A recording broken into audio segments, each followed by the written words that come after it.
Welcome to the beautiful village of Rosemont, longtime home to professional softball and home to back-to-back sellout crowds to open the inaugural season of the AUSL here at Parkway Bank Sports Complex. Yesterday, a day of firsts. Today, even more of those, and the stars on display yet again. Welcome to Athletes Unlimited Softball League, fueled by Gatorade. The first win belonged to the Bandits yesterday over the Talons. Now they hope to take the series here in Game 2.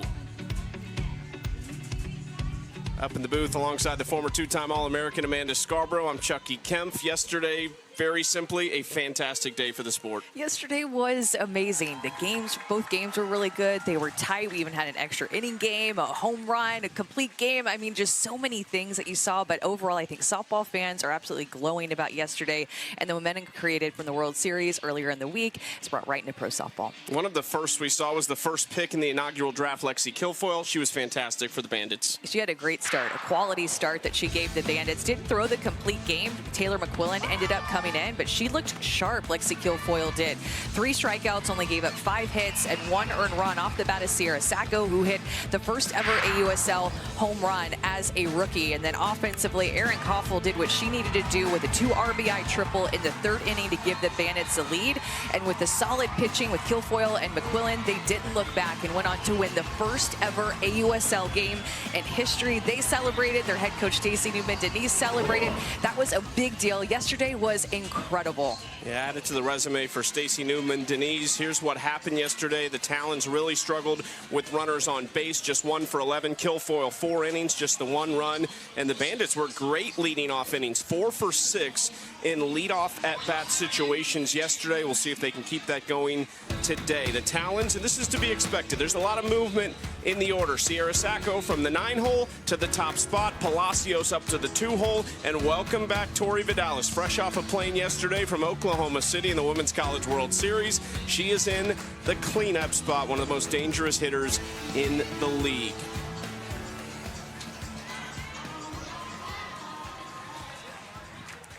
So we get a quick look at Sierra Sacco today after having to wait a couple innings yesterday.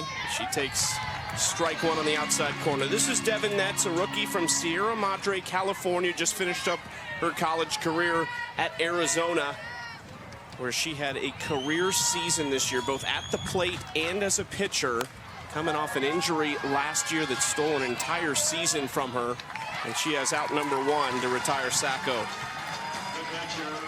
Yeah, we have a rookie versus a rookie matchup in the Zerkle. Lauren Derkowski versus Devin Netz. Devin Netz mainly going to rely on her drop ball in college or last season. She threw that drop ball about 40% of the time, and also her screw, rise, and changeup mix. So good mix, both up and down, and can go hard in to righties. An old Pac-12 matchup here, Netz and Palacios. Palacios from UCLA in the Pac-12 days. Netz played both in the Pac-12 and the Big 12 with Arizona. Palacios takes a huge hack at that, and it's going to land right on our TV truck. Wind's blowing again, so it's blowing toward left field. Will knock anything down that's headed toward center field or right center field. It is really going to get knocked down by this wind that just is a consistent force here at this field. These two crossed paths briefly at Arizona, where Palacios started her career before moving to UCLA. So both have a history of Mike Candrea at some point in their careers. Netz was the last Wildcat to play for Candrea before he retired. Palacios, did she go? She did. And there's 2 quick outs. The first career strikeout for Devin Netz. Guess no nerves necessary for this rookie coming out and just going at Sacco, going at Palacios, getting her first strikeout of her pro career with her changeup down in the zone, check swing. And yes, she would break the plane of the plate with that barrel. Netz trying to go 1-2-3. Aguilar, former Washington Husky, finished her career there in 2017. Still has the career record for runs scored in a Washington jersey with 239. great representation for Washington, for UCLA, a number of other schools.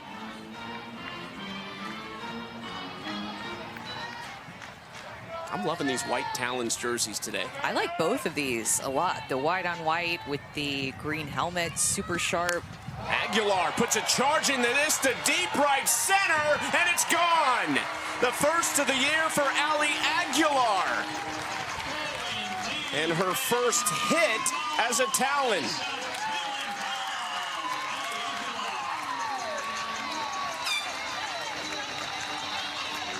It's a veteran at the plate going up against a rookie in the circle who got a quick 2 outs. And then, man, look at her showing off her power. 2-0 count, hitters count. That pitch is out over the plate. And a pitch like that, Ali Aguilar is not going to miss on. Looking to hit. Mistake over the heart of the plate, and even against the wind, that wind is blowing hard toward the left side. Against the wind, it made it out of here. 75 miles an hour, exit velocity off the bat, 250 feet distance. Now Tori Vidales, her first at bat in the AUSL, trying to follow suit with Aguilar. Tori spent the week in Oklahoma City with you. She was on the SEC network. Pre- and post-game shows all weekend from the Women's College World Series. So Tori on a plane yesterday with you and Jess Mendoza and a number of other big stars. Yeah, it was like a little Oklahoma City convoy to get to Chicago to be here for the first ever game. So fun. Tori takes that down and in, ball 2. To get her physical as well yesterday after she got off the plane before she was cleared to put on a uniform and play yesterday. We kind of saw that happening as we were in talking to some of the Talons. Tori was kind of off to the side with some of the folks from AU getting ready while her team was stretching and preparing for the game.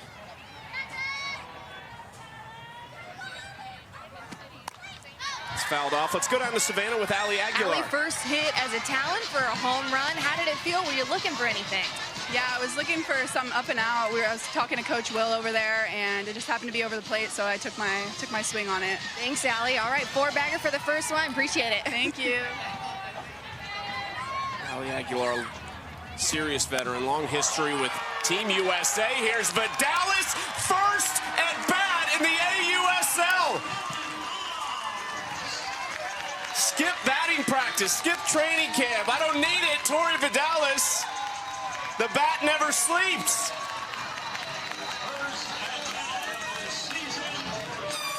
I got to give you credit, Chucky. You called it. You knew Tori Vidales was going to hit a home run today. I don't know if you knew that it was going to be in her first AB, but she sits back on this changeup, recognizes it. That was a full count, and Tori Vidales totally picked up on that changeup. She is on time with it and hit back-to-back home runs. Aguilar and then Vidales. Talons lost the game yesterday. They're scoring early today with their big bats. Doubled their total from yesterday.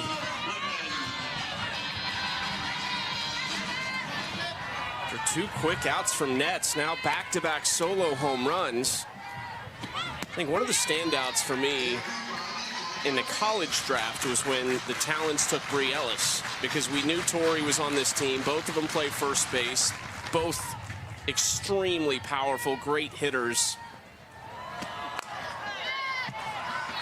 We haven't seen how that'll play out this year yet, but Savannah's down there with Tori Vidales. Tori, it took no warm-up for that one, so I don't even know what to ask. I guess you just feel good today, huh? Yeah, I was trying to keep it simple, right? Just see the ball to the hand, almost treat it like BP, and like just seeing the ball come in, trusting my hands, and I saw it well. I saw you hand some piece of information off to Flippen. Anything particular trying to pass to your teammates? Yeah, we were, watching some film, and it looked pretty firm, so I was just letting her know it doesn't feel as firm.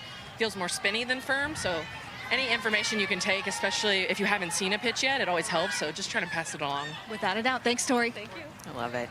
Explain that to me. Such good information. So as a hitter, it might be 69 miles an hour, but from one pitcher versus another, and it might feel firmer off of, I'm just going to use Devin Netz as an example. It might feel firmer out of the hand of Devin Netz than out of the hand of, well, there's our other starter, Lauren Derkowski. So as a hitter, you feel that speed, and sometimes it feels firmer than 69, so maybe it feels like 72, and sometimes it doesn't feel as firm. Maybe it feels more like 67. And that rhythm that you want to feel as a hitter to be able to get on time is important to know that as a hitter. Any information that you can pass on from like Tori Vidales passing it on to Hannah Flippen. 2-2, Flippen fouls another one down the left field line.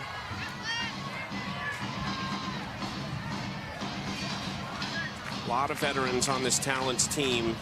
And I'm not talking 2 and 3 years, but 4, 5, 6, 7-year pros and some more. 6 players who graduated college in 2019 or earlier. Tori Vidales is one of those, finished her Texas A&M career in 18. Hannah Flippen finished at Utah in 2017.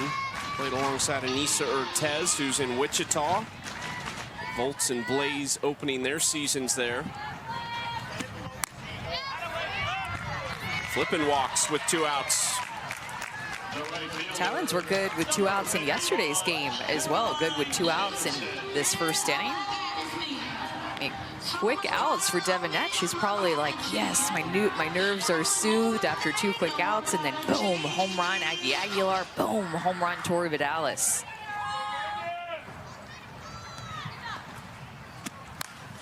Jacobsen, foul territory, looks playable, and caught over there by Skylar Wallace up against the netting. Talons have doubled their run total from yesterday. Their bats are showing up big in front of this sold-out crowd. This crowd wants to see the long ball, and they get to see it twice, back-to-back from Ali Aguilar and then Tori Vidales to get the Talons on the board first after losing yesterday.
Nothing. Talons over the Bandits here in Rosemont. Tori Vidales, one of those 2 solo shots for the Talons to give their team a little cushion as we go to the bottom of the first. There's Ali Aguilar, who started things off for them. Now this Bandits lineup needs to answer. They are led off by a couple very dangerous lefties. Morgan Zerkle leads the way, the veteran out of Marshall. On the other side, after her, Skylar Wallace, before you flip over to the right side with Bubba Nickles-Ca, and then Erin Coffel, who had the triple and a couple RBIs to help them win that one. Back-to-back rookies with McMillan and Netz in the 5-6 hole. Against another rookie, Lauren Derkowski. Her first season, she's from Elmhurst, Illinois, just a few minutes down the road from this stadium. Played her college ball at Michigan, went 17-13 this year, a sub-3 ERA in almost 200 innings pitched. And here it is, her professional debut. Zerkle swinging first pitch into left, long run, and that gets by Sacco in left, and Zerkle can move. Zerkle around second, around third, she's getting waved home. Zerkle scores!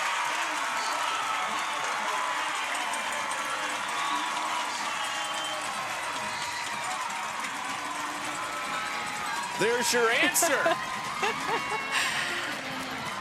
Sierra Sacco, risky move out in left field that she thought she was going to catch that in the air, and she's aggressive. She goes for it, but it falls short. And as soon as it gets behind her, Morgan Zerkle is going to turn on her burners. In the park, home run for Morgan Zerkle. as that ball got past Sacco.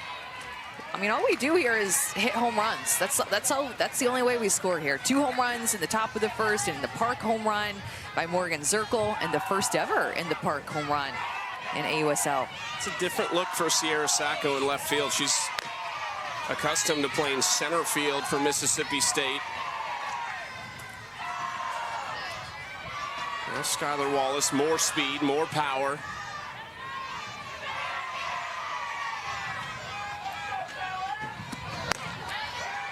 Big swing and a miss right there. I was texting Kenzie Fowler, the analyst for the Wichita games with Eric Collins, and she said, you stole all the firsts. And I was kind of listing what we still needed. I forgot about an inside the park home run, but there it is. You guys better add me to that group text, but how about Morgan Zerkle turning on her burners at second base? I mean, Stacey Newman-Denise was just sending her the whole way, trying to get her feet gathered underneath her when she got to third. Am I going? Am I staying? Coach, what do I do? And Stacey Newman just sending her the whole way, easily getting in there to answer back.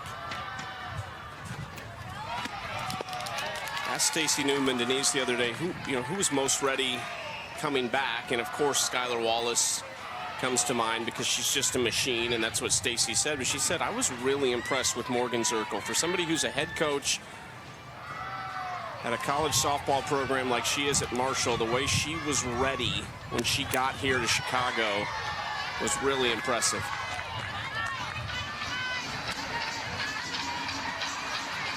Something feels different about opening day yesterday compared to opening days in summers past. Everybody is just ready to go with this new league. We showed in the open that shot of Stacey Newman-Denise hugging her coaching staff. I mean, like, just the magnitude of it, I think it continues to shock me the way they are approaching this opening season.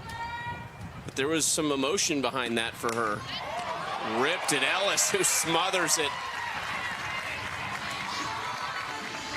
It's just not every day that you get to see an in-the-park home run.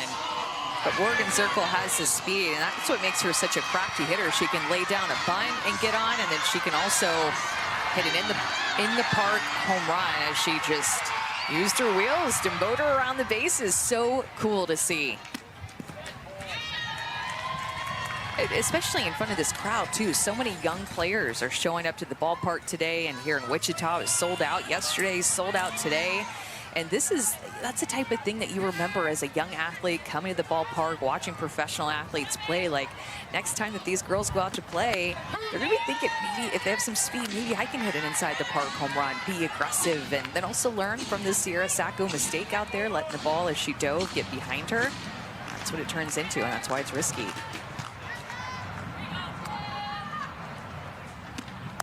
We walked downstairs 30 minutes before first pitch, and there was a line to the front gates, down the street, and around the corner of fans trying to get in. The outfield bleachers completely full.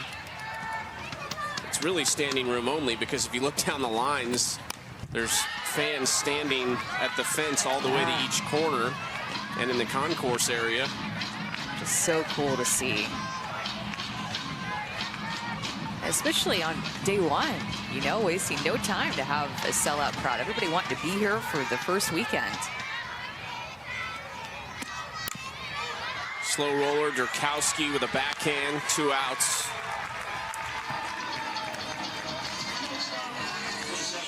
Lauren Derkowski out of Michigan, really high praise for her pitching coach, Jen Brundage, who's been at Michigan forever, extremely well respected in the college softball world.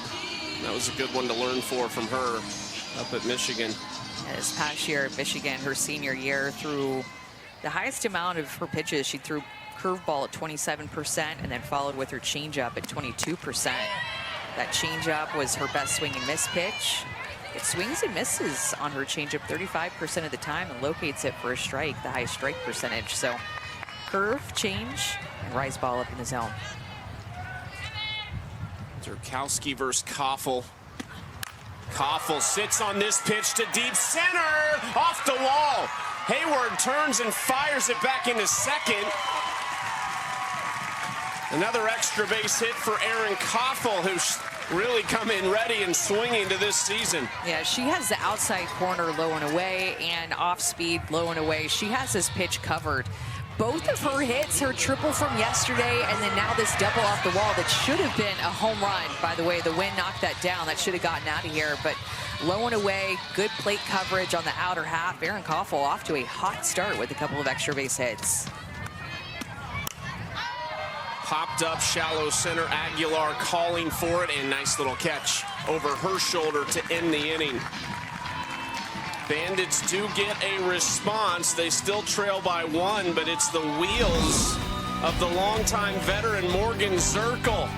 Still plenty in the tank. It gets by Sacco. Zerkle turns on the Jets, and off and running we are in the AUSL season. Morgan Zerkle gets one back. Second inning we go. 2-1 Talons leading the way. For more on that team and their head coach, Howard Dobson, let's go to Savannah Collins. Well, a 24-game schedule can feel like a sprint for these AUSL teams, but Coach Dobson pulled his team aside during spring training to help prepare their mentality for how to approach this schedule. He said that you're going to win 1/3 of games. Usually you're going to lose 1/3 of games, typically as well. He goes, but it's those 8 other games that define who you are as a team. It's going to determine how your season ends up, what you do in that 1/3 that really comes down to grit and who you are. And if you want to be in Tuscaloosa playing for a championship at the end, those 8 games are going to be what is the deciding factor for this Talon squad. And it's what he wanted them thinking about going into an opening day that can feel huge and a schedule that can pass you by really quick.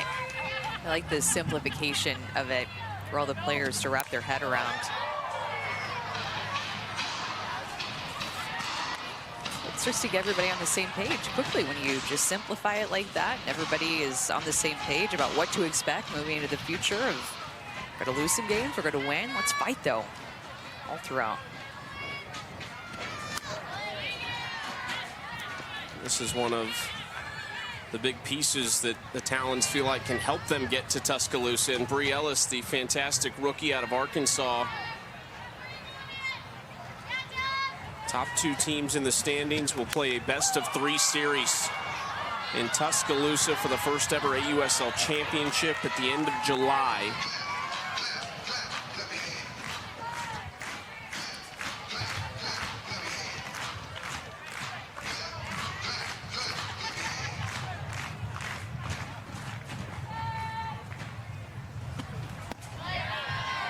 Ellis watches that for ball 2. Tough take.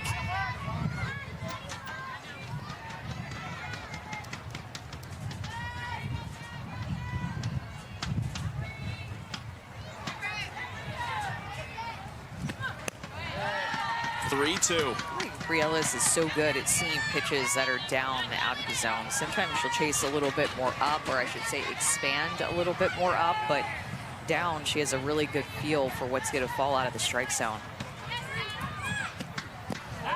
And that one falls out of the strike zone, and Bri Ellis has walked for the 2nd time in as many days.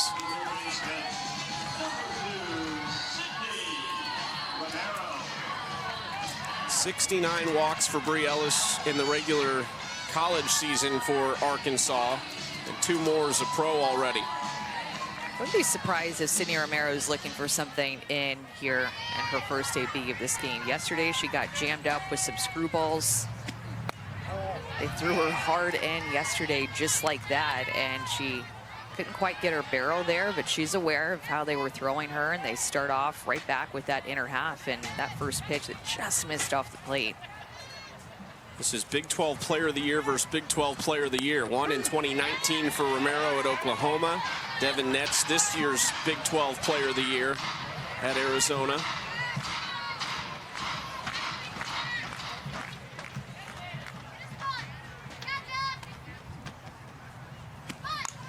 Shows bunt, popped up and caught by Roberts behind the plate.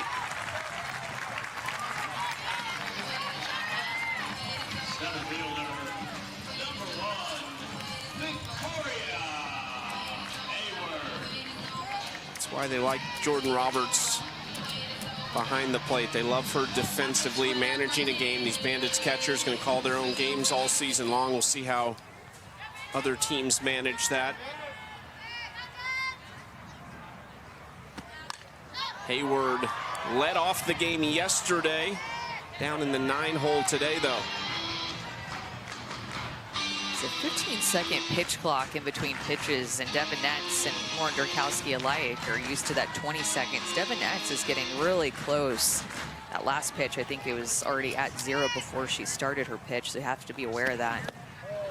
Just an adjustment. You know, you get used to the timing, the feel of in-between pitches in the college game. It's just something that you just don't even think about when you're in the circle anymore. And so with the 5 seconds less, it makes you feel like you're rushed more.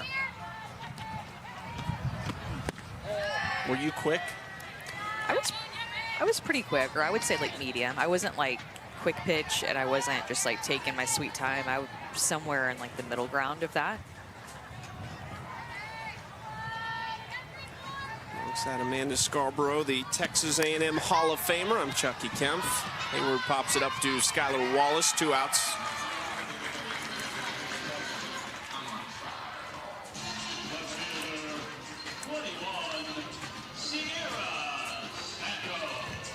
Well, 6 of the 8 hits for the Talons of the first couple days are with 2 outs.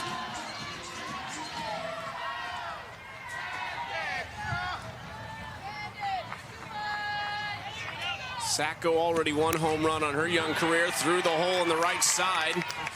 Another 2-out base hit for the Talons.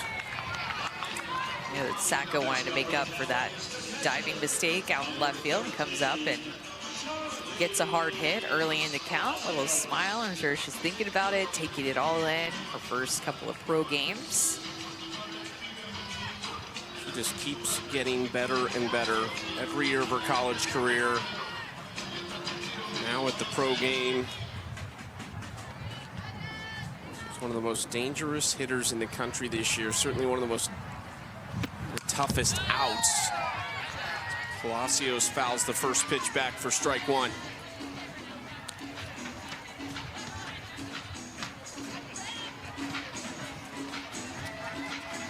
Palacios, the 9th pick in the inaugural draft. She was the 2nd position player taken behind Amanda Lorenz. Wow. You can feel her power in both of the at-bats. Just some crush foul balls down the left field line. She can just figure out a way to stay a little bit more inside these inside pitches and turn those foul balls into fair balls. 0-2 count to Palacios. She's wearing that 13 jersey this year in honor of her sister, who retired last season. So they got 1 year as pros together. And then Sachel decided to hang him up. Charlize carrying on the number 13 for Big Sis. Swings through it. Netz gets the strikeout. Her 2nd in as many innings, and a clean inning there for the rookie Devin Netz. Yesterday, a day of firsts here in Rosemont. The first pitches by a few legends of the game. The first pitch of the league's history. Morgan Zerkle had the first hit. There's a lot of trivia questions yesterday. Jot some of these down. Absolutely. First strikeout by Montana Bouts. First home run by Sierra Sacco in her first professional AV. What a moment. First run scored as well when she crossed the plate on that home run. And we'll continue to track down some more firsts, like the first back-to-back home runs by the Talons in the first inning when Ali Aguilar and Tori Vidales went back-to-back. Zerkle in there a couple times. First hit, first inside the park. There's been some other pretty significant firsts. How about the first goal in NWSL history back in 2013? Renee Cuellar for Kansas City team. Got to mention that, of course. And then Penny Toller, the first WNBA buckets, little baseline jumper. And the first PWHL goal, Ella Shelton. That was just last year, January of 2024. Add Sierra Sacco to the list. In that picture of Sierra Sacco, oh my gosh, that's a total framer. This home run in the background, her arms up, like the excitement on her face. What an epic picture. Some future Bandits in the crowd. And there's just been a buzz, too. There's an energy yesterday in the crowd that I don't know that we've seen recently in the professional game, but they were into it. And Unfortunately for the Talons, opening the season in Chicago with a team named the Bandits, and it's not city-based, but if you do look at the AUSL website, they aren't shy about saying that this is an ode to the Chicago Bandits, this name. Rosemont, the longtime home of the Bandits, so there's a lot of fans here that know that franchise as Netz grounds out. These players and fans, these young players, I should say, are trying to figure out who's going to be their favorite team. And I have a feeling for if, like, you were a fan for the first game in Chicago, you're probably going to latch on to either the Talons or the Bandits. If you were a fan in Wichita, the sold-out crowd there, you're probably either going to be a fan of the Blaze or the Volts, because that's just kind of how it is, you know? You see it for the first time, you go, you get connected right away. And then how about, like, the cheers in the crowd, the Go Bandits? It's so cool to have that for the first time, as we just didn't have that in summers past. Great softball, elite athletes, but this connection to the teams is what is going to make this so special. It's off the handle over to Ellis. Back-to-back pretty quick outs for Lauren Derkowski.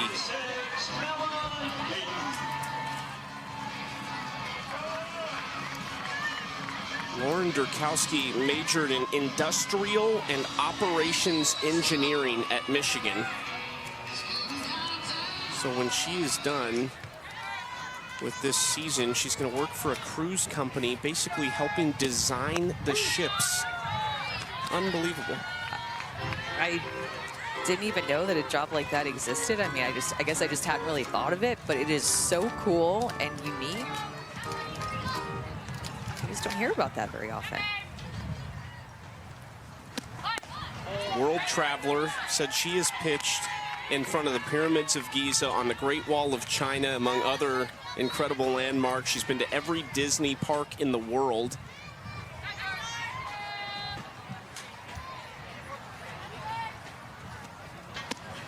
I'm definitely going to be bugging her for photos or videos of the pitching in front of those places that you said. I mean, that's just, again, something that you don't hear about very often. Super interesting.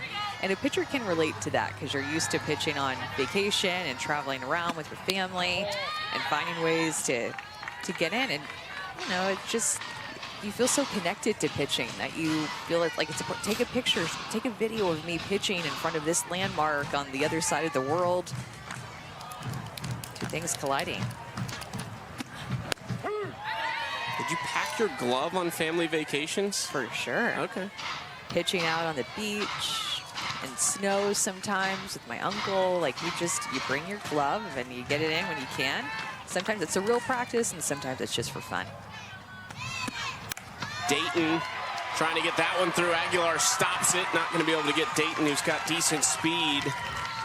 Out of the University of Texas, Italian national team member. She's got an infield single with 2 outs. Yeah, making the most of that full count. Getting a good barrel to this outside pitch. Good defense by Ali Aguilar, but Dayton just has too much speed. As soon as she left her feet, Dayton was likely going to be safe at first base. Aguilar showing off her range.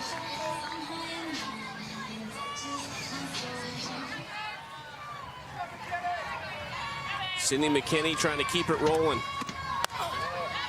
Gets away from Derkowski a little bit for ball 1. What would be your advice to these young pitchers entering the league? You've seen a lot of these players, you know the league well. What would be your advice of how to have success quickly? I think just not to judge yourself too much when you give up a hit or a home run. Let it go quickly. And Derkowski did just that. The infield single to Dayton gets McKinney quickly. Talons up 2-1.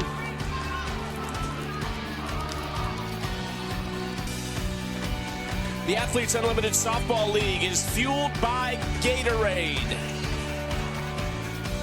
Bandits fans, Lauren Derkowski fans, everybody's an Odyssey Alexander fan.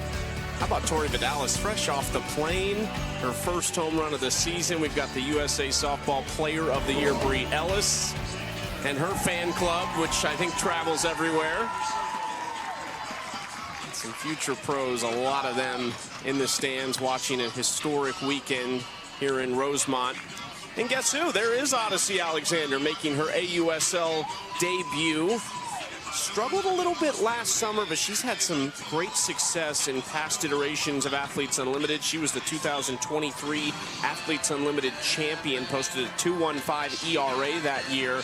When Odyssey's at her best, what does it look like for you? She's throwing hard, up in the zone, and can get inside on hitters, and then her off-speed pitch is working in a sense that she's able to locate it for a strike and getting swings and misses of hitters out in front of that pitch. All about locating, though, her firmer stuff with her screw and rise.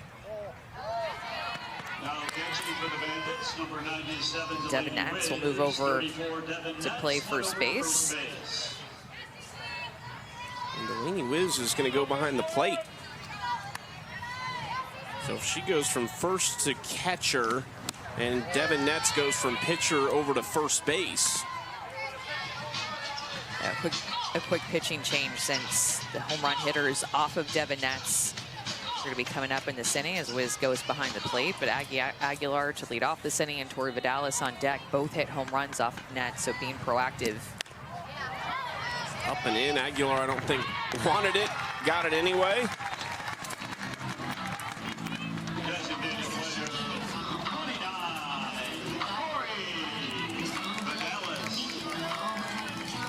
Here's Tori.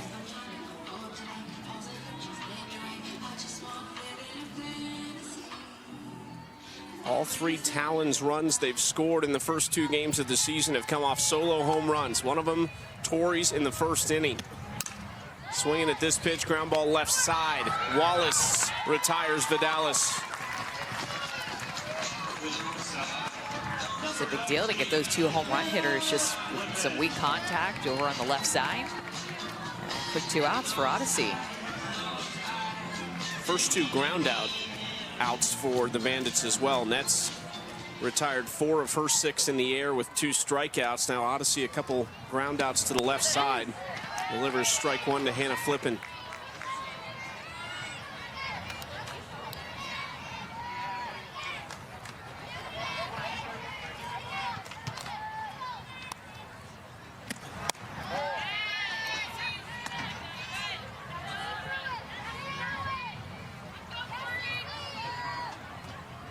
Flippen from Bonita, California, career .273 hitter in Athletes Unlimited, 16th overall pick in the inaugural draft for the Talons.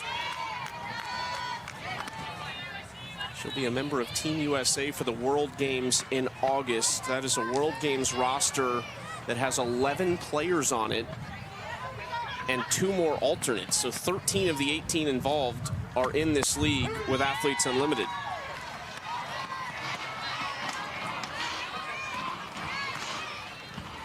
And we can only hope that number continues to grow as the league grows. A lot of softball to be played this summer. And all different levels, international level, pro, and of course, youth softball is heavy of the travel ball circuit. So summer is softball all the time, June, July, and August. And then all of a sudden school starts again. So things end up. And the AUSL is actually working around some of those international contests. There's a 2-week break at the end of June, beginning of July. Is Flippen down the left field line. That's down. It's cut off by Nickles-Ca. Flippen wants to go, and she's going to get there. That was aggressive by Hannah Flippen, but it pays off. I feel like this Talons team has been more aggressive just overall as she's able to hit this screwball hard down the line, and good hustle by Hannah Flippen as she knew that that was going to take Bubba Nickles-Ca deep in left field, and she just takes a risk there. It's a good read by Hannah Flippen. Jacobsen, it's a moonshot foul. She's been swinging a great bat, couple hits yesterday in the season opener.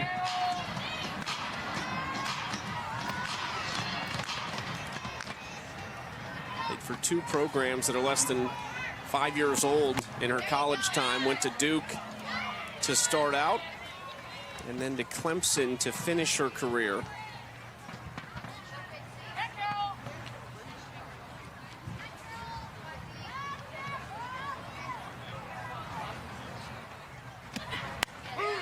pitch by Odyssey. That Wiz was set up more on the outside corner, and that kind of hung back over the middle of the plate, but it still worked because that ball was moving like crazy. Major down break to it.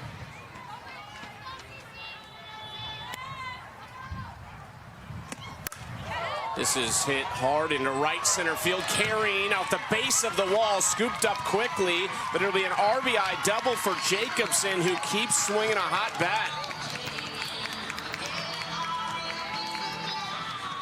A 2 for 3 yesterday, and now a double here today, and she's just, again, another player covering the outside pitch well. So many of these hitters between the Talons and Bandits are just going with pitches the opposite way, and Caroline Jacobsen, all of her hits have been to the opposite side, letting these pitches get deep. Bri Ellis still looking for her first hit. There it is. Through the left side, Jacobsen being waved around. It's a first hit and a first RBI for Bri Ellis of her professional career. She'll take it. I'm sure she's happy to have that one.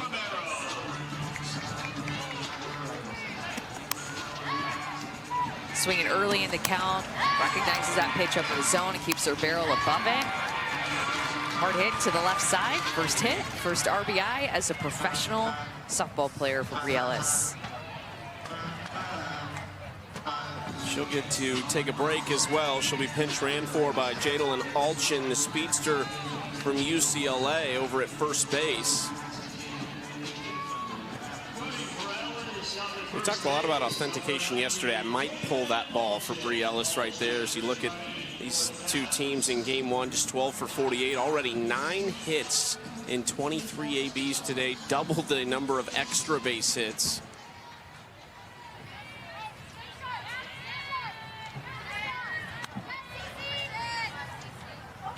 Still 2 outs. Odyssey back-to-back really quick ground outs, third base and shortstop to start off the inning before Flippen got him going with a double. Now Sydney Romero, who's looking for her first hit as well. The Talons have been so good with 2 outs yesterday and today. Her first hit today, I should say, had one yesterday, and Romero grounds out to shortstop. Couple more runs come across, though, for the Talons. A much better day 2 for them. Well, a very special guest joining us when we come back. Victoria Hayward mic'd up. 4-1 Talons over the Bandits as we go to the bottom of the third. Already 9 combined hits today.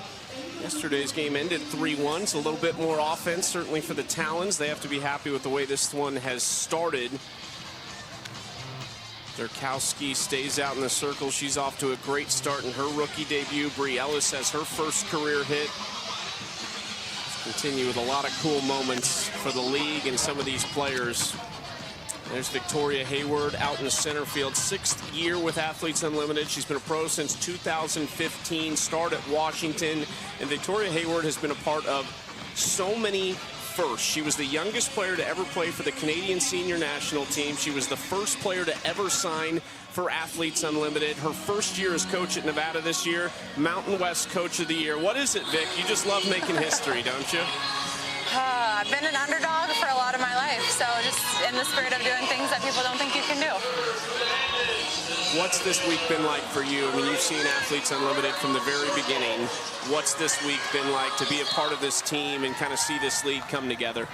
It's just been really awesome. I think, you know, just watching Jenny Finch, Natasha Watley, Jess Mendoza, just the people that helped make me fall in love with the game, come here and, you know who I am, be excited about, my involvement in a league, me playing, and all of that just feels really full circle and really transformational for our sport. So the energy has been awesome. The stands have been full. Seeing baseball players talk about it, just the future is really bright. And so to be able to just have that legacy as kind of our generation that held it over moves on is really cool. Vic, what has kept you coming back all these years? What's your why? I think just my players are a big part of it. I challenge them every day to, like, you never arrive, keep getting better, and, like, I know I have so much to learn, and I know I'm still figuring it out. Like, at this level, you just never, that's a good pitch, Lauren. You just never have it. So if I'm not leading that model, like challenging myself, learning, growing, like, I feel like I can't ask them to do that. So, I mean, I will have to once I'm done. I'll be like, you guys, I used to do it, now you do it. But yeah, I just like to model them, and I think I have great relationships with my players because of that. Good job, Lauren. What's it like being coached again? It's definitely different. You know, I think they're like, people that have been in the league, just talking to, you know, Sid Romero, Hannah Flippen, we're like, dude, coach us up. Like, give us the info. Like, we've been missing this, and I feel like they're a little, like, waiting to kind of figure us out to then go. We're hungry for it, you know? Good job. Lauren's doing such a great job. Yeah. So we're hungry for it. I think it's been a part that we were all seeking on our own in our own ways. So whether it's our staff's coaches, the other coaches, like there are some pretty incredible minds around us every day just to soak things up from. So. With you guys losing yesterday's game, what was the mindset and kind of talking into this game? I think just we kind of did, okay, well, what did we do well? What do we need to get better at? And for us, it was, come on. You got 2. I got it.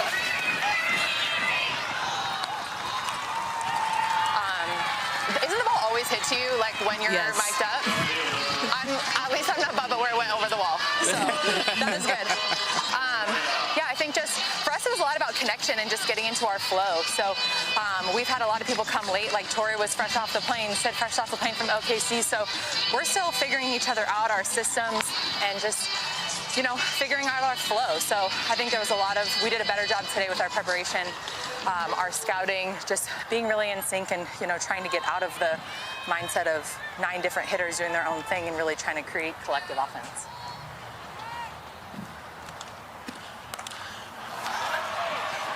This is Bubba deep to center. That's gone. Bubba with revenge. A 2-run shot for Bubba Nickles-Ca.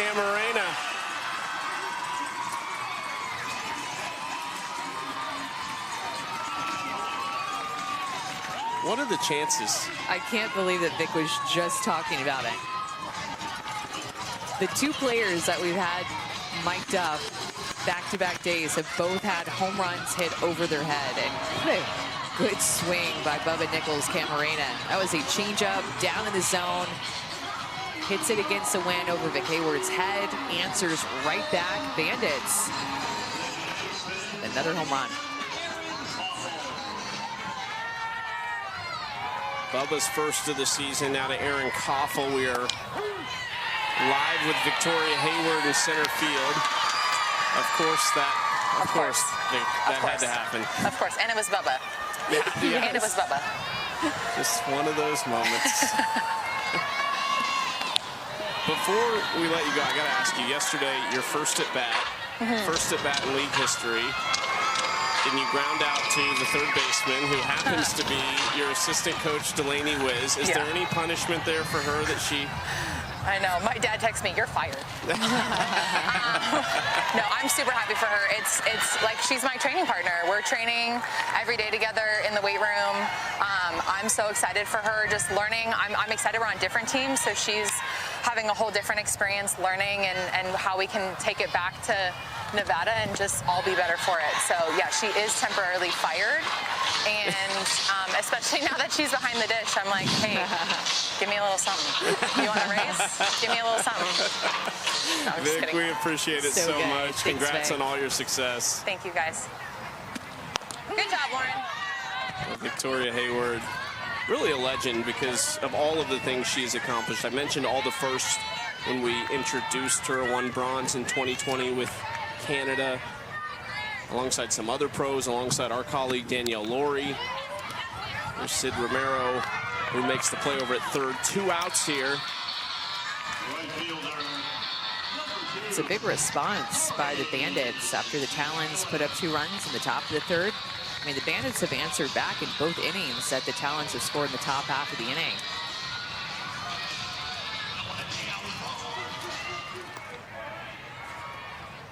Such competitive games. I mean, it's just game 3, but extremely competitive games. Think about the players that are involved, but I think a lot about the head coaches and the general managers, the names, the winners, the legends that you have involved with these 4 teams. They want to win. They want to make history as the first team to win it all. Volts and Bandits on day one got the wins. Rachel Garcia goes 8 complete innings for the Volts. Mackenzie Clark, the big 3-run home run in extras to help win it for the Volts. A ball by the rookie Corey McMillan. I think, too, it's just going to be an important day for the Talons to keep putting runs on the board. They're down a couple of pitchers that would usually be out here with Megan Framo and Georgina Korick. And they might have some pitchers out there. They're going to give up a few more runs, whether it's a rookie who is maybe a little bit nervous, doesn't have her best stuff. But, I mean, it's going to be up to the Talons to continue to put runs on the board because they have an offense to do that. You said earlier, the advice to the young pitchers, don't let it bother you. Don't let a hit bother you. And that last one, a 2-run shot from Bubba Nichols-Camarena. Derkowski trying to just keep it where it is against Corey McMillan, another huge power threat. 2-2. And Derkowski was using that changeup a lot, and so it looked like Bubba went up looking for that changeup, got it the first pitch of her AB, and sent it out of here. That was not a bad pitch location, just a good swing and approach by Bubba sitting on something. Up back toward the press box.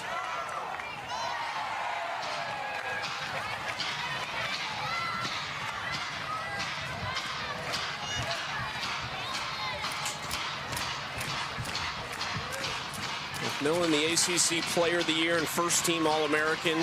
Multiple Virginia Tech records, including 31 home runs that led the nation.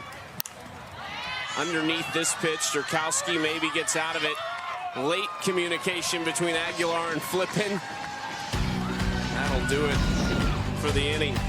After a Skylar Wallace double, Bubba Nichols-Camarena steps up the very next pitch, first pitch of her AB, first home run of her AUSL career.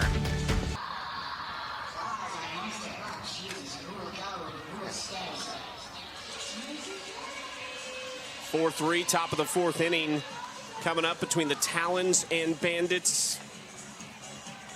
Just so much going through everyone's minds this weekend, I think, with the league, the 4 inaugural teams, 24-game season, everything that's going to happen this summer. There's so much excitement surrounding the softball world right now. Back-to-back sold-out crowds in Rosemont. It was sold out in Wichita last night.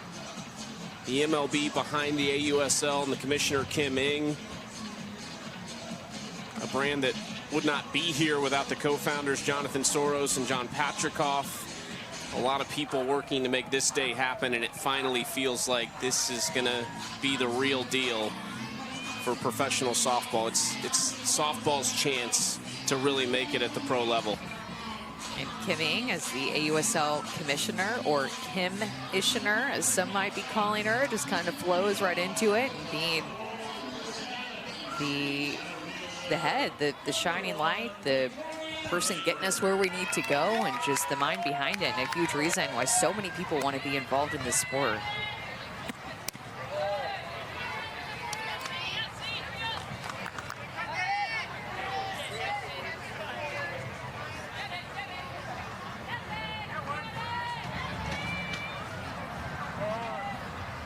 Timeout called. Odyssey Alexander against Vic Hayward to lead off this inning. We talk about people wanting to tag their name to this. We mentioned the big names, coaches and general managers. One of those is Lisa Fernandez, who is arguably the GOAT, one of the legends of the game, kind of larger than life when you talk about Lisa Fernandez. And she said, look, I don't just put my name on anything. I want it to be legit. I want it to have credibility. And she said, when I saw Kim Ng as a part of this, she said, oh, okay, this is different. And it piqued her interest, and here she is leading the Talons as their first ever general manager. That's Sue Inquist next to her in the floral top. So UCLA legends. It's been the who's who here to celebrate opening weekend, that's for sure. With Joe Torre here yesterday, we get to talk to him on the air. Jess Mendoza, Kat Osterman, Natasha Watley, Jenny Finch.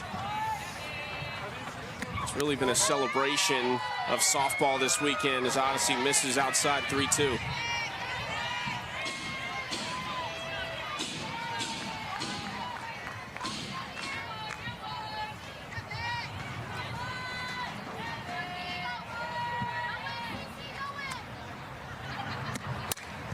Fouled back by Hayward.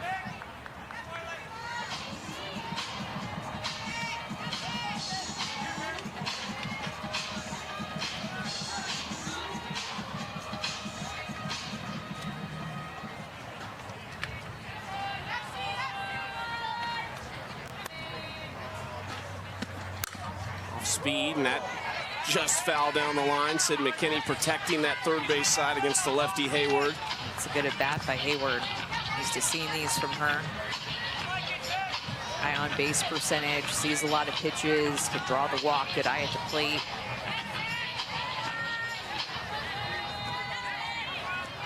Career 368 hitter with Athletes Unlimited. 118 career hits. Going right side, Netz over at first and steps in the line to tag Hayward out. Talked about the Talons GM, and then we also have the Bandits GM in the house, Jenny Dalton-Hill. Arizona great, with deep history in the sport, as well as USA Women's Baseball. One of our colleagues with ESPN as an analyst. She's excited too, and you talk about competitors, she's right up there at the top. There's 5 names on the wall at Hillenbrand Stadium in Tucson, Arizona. She is one of them. RBI legend, home run legend, national champion. National Player of the Year in 1996 with Arizona.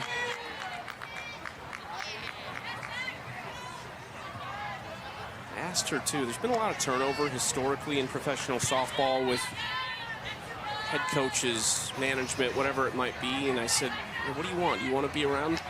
Feel like this is long term? She said, oh yeah, absolutely. Wants to be a part of this long term.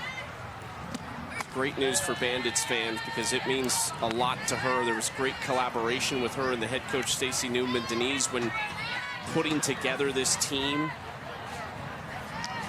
Said she really wanted Stacy to feel comfortable because she had to be in it with these players every day.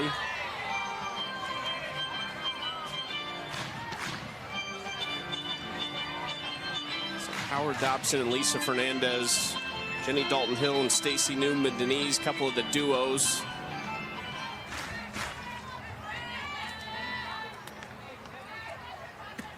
Yeah, with Stacy and Jenny, it's funny as Sarah Sacco takes that walk, that one went to UCLA, one went to Arizona. I mean, those were big-time rival schools, still are, but especially back in the 90s, early 2000s.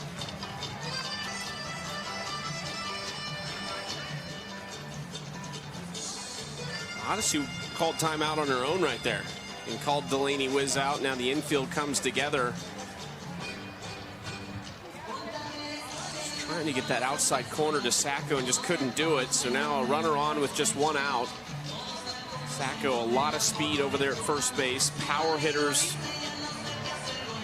in bulk coming up with Palacios next and then Aguilar. Seemed like she's been a little bit frustrated with the strike zone at times. Some of these calls not going her way. And against these good hitters, that can frustrate the heck out of you as a pitcher because every pitch is so important to throw to them and set up another pitch.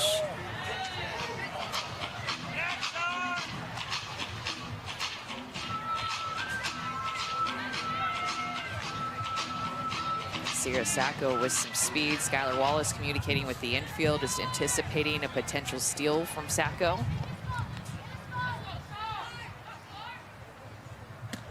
Even a little bit late over there, but that's what makes Sarah Sacco even such a good leadoff hitter, is that she can hit the long ball like we saw yesterday, and she has that speed, just so dynamic with her athleticism. Sam Ricketts talked about that in the college season with Mississippi State, said I thought about taking her out of the leadoff spot, but she's just too good there to mess with it. I think she hit leadoff in every game of her entire career, whether she was at Louisiana Tech, where she started her college career, or at Mississippi State. She started every game of her career, too, at both those schools. Ground ball left side, that gets through. Palacios has her 3rd hit of the season.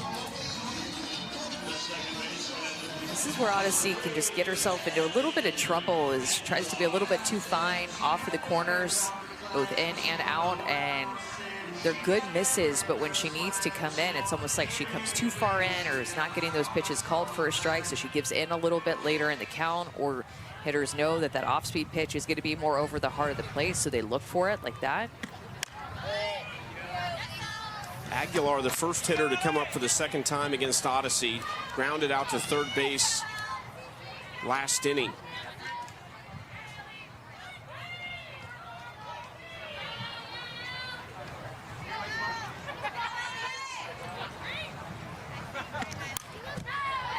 And it was on a 2-0 count, like a drop ball inside to me. Hitters count. Aguilar gets one out over the plate, just a mistake right down the heart of the plate. First run of the game was off of her bat, and we've seen a lot of scoring since then. A lot of game left too. I feel like the scoring is just going to be, it's just going to continue, I should say, the rest of this game. Slow roller right side for Netz. Takes care of it herself. 2 outs, a chance to get out of it now, but a very dangerous bat stepping into the box.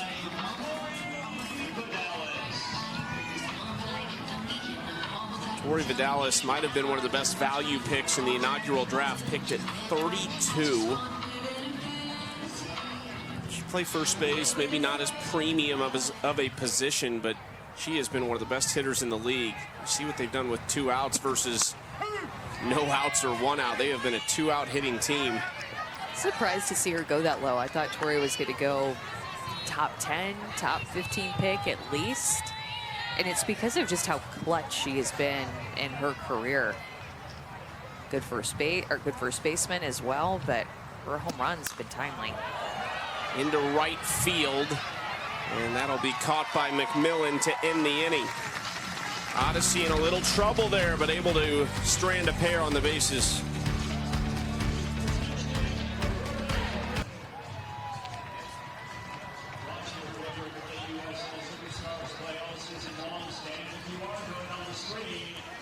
(4-3) Talons over the Bandits, bottom of the 4th inning, as the Bandits look to get a couple more and maybe regain this lead, looking for the series win. They'll do so against a new pitcher and a debut for Raylan Chaffin in her first season at a Mississippi State. She's from Bossier City, Louisiana.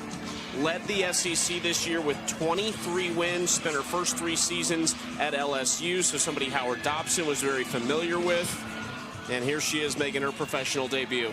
Yeah, she has an outstanding changeup. It's one of her best pitches, but bringing a rise ball and a curveball as well can really move the ball around. But that changeup is a pitch that impressed me this year, watching her pitch, transferring over from LSU to Mississippi State for 1 year and instantly becoming their ace. We are now joined by the Talons head coach, Howard Dobson. Coach, we've been talking about all the moving pieces in this first week to 10 days. You guys, maybe more than anybody, are a little bit shorthanded with 4 players still missing. What's it been like, though, since you arrived? It's been great. You know, I mean, it's what a great atmosphere, and you know, having the kids together. I don't think I say kids, but grown women together and all in one place. We are a little shorthanded with our players, but the group we have has done a great job of building a culture for us and getting a start for us to put us in the right direction. They've been working their tails off for sure.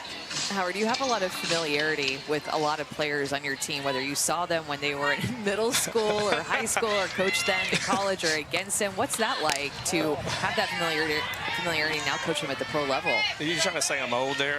No. I mean, really? I mean, I know the gray hair and everything. Yeah, I have been around. I've seen a lot of them growing up in travel ball and watching them, recruiting them, and then now seeing them through college or high school, then college, and then now at the pro level. It's unreal. It's kind of surreal to know we have this opportunity for these ladies to do this.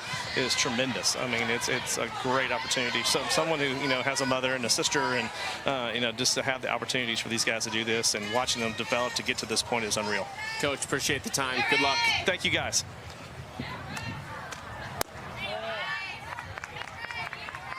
Howard Dobson, longtime assistant at LSU, left the program prior to this 2025 season after 13 years there. He's a former head coach at Southern Miss before he was in Baton Rouge. 5 years as an assistant at Oklahoma back in the early 2000s. Here's Netz sending this to the wall. Netz wants extra bases. There's a double for Devin Netz. I mean, what can't she do? She was a Gold Glove award winner. She can hit for herself, pitches for herself, and that's why she was such a big, I was going to say recruit, but draft pick to get on this Bandits team. Just highly sought after because of just her versatility. Power at the plate, solid on defense, whether she's playing first base or in the circle, and that she can give you some innings too. First career hit goes down as extra bases for Devin Netz. Bunt laid down by Wiz. She's thrown out over at first base, but the sacrifice works to perfection for Delaney Wiz. We're seeing more sacrifice bunts, I think, in these first 2 days than we saw in the entire summer combined, I think, last summer in their AU games. Stacey Newman-Denise said it's been a little mindset shift because of just the format, going back to that traditional format. Trying to get these players back into maybe the more normal sense of the game.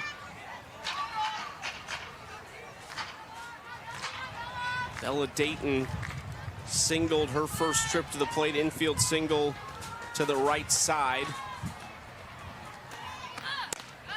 And it's a tough on a day like today for outfielders or any ball hit in the air to the infield because honestly, I've just been watching the flags and it just continues to whip around. At some points, the flags are blowing straight out. At some points, they're blowing across the field. Sometimes they're blowing in. Off the handle, Flippen, backtracking, and makes the grab. Any ball hit in the air is going to be, everybody needs to be paying attention. Usually a ball in the air is easy out if the defender doesn't have to move much, but with how much the wind is blowing around, any ball hit in the air needs to have the attention of the base runners. It's a big out for out number 2. See that wind right now, almost straight out at this point. Sydney McKinney, last chance in the inning for the Bandits.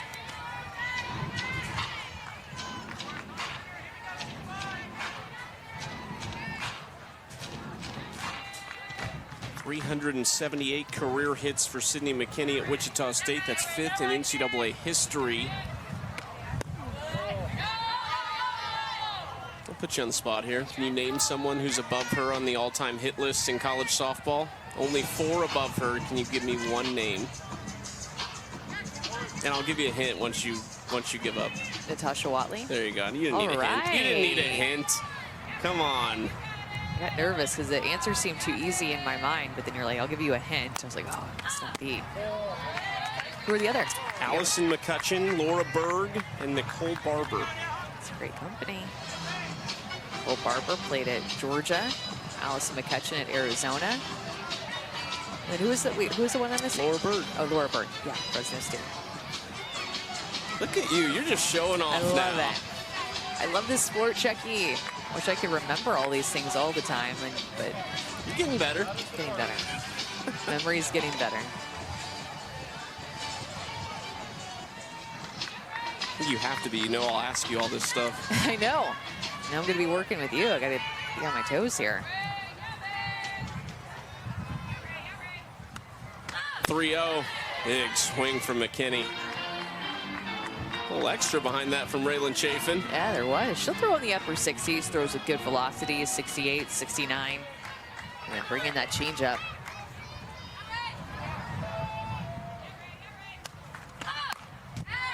Bounces back to make this a full count. Chaffin developed a great relationship with Mississippi State pitching coach Taryn Mowat, the legend at Arizona, back-to-back national champs in 06 and 07, led by Mowat.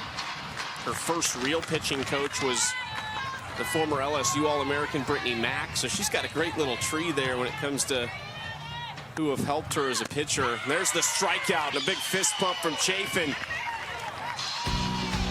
A couple of times that Raylan Chaffin just went right at that outside corner against McKinney. Gets her with the swing and miss. Chaffin with a big strikeout, stranding a runner at third base. I'm excited to present this golden ticket to Arkansas's very own Bri Ellis. I was so surprised. I was not expecting it. And it was a little bit of like, I can't believe this is happening. Like, I still get to play softball. Like, my road doesn't end here. The Talons, with their first pick, select University of Arkansas's infielder, Bri Ellis. The fact that I get to call myself a professional athlete and a professional softball player is surreal and something you always dream of, but you never actually expect to happen to you. I have now another group of women that I get to grow the game with and do something that I love with. So I'm super excited and ready to form bonds with everyone. Bri Ellis, who is becoming a living legend as we've watched her over the last 2 seasons at Arkansas and now as a professional. Obviously a fantastic hitter. What do you like most about Bri Ellis's game? As this is sent in the left center field gap by Hannah Flippen, trying to set Bri Ellis up, who's due up third. Yeah, Flippen's having a great day at the plate. Reached all 3 times, back-to-back doubles. What was your question again? I'm sorry. What stands out most about Bri Ellis? We know the great hitter, but what to you is the single most impressive thing? I think her eye at the plate and how she could get walked and she doesn't take that walk into her next at bat and start to press and get anxious and out in front of herself, but just her ability to go at bat to at bat and take it for what it is.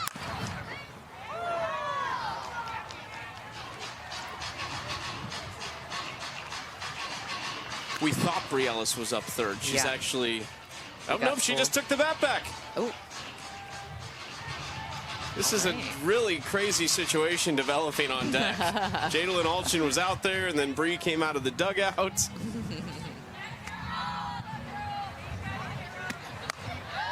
Caroline Jacobsen first. 1-1 count from Odyssey Alexander. Flippen on second with a leadoff double. Talons looking for insurance in their first ever win as a franchise in the AUSL.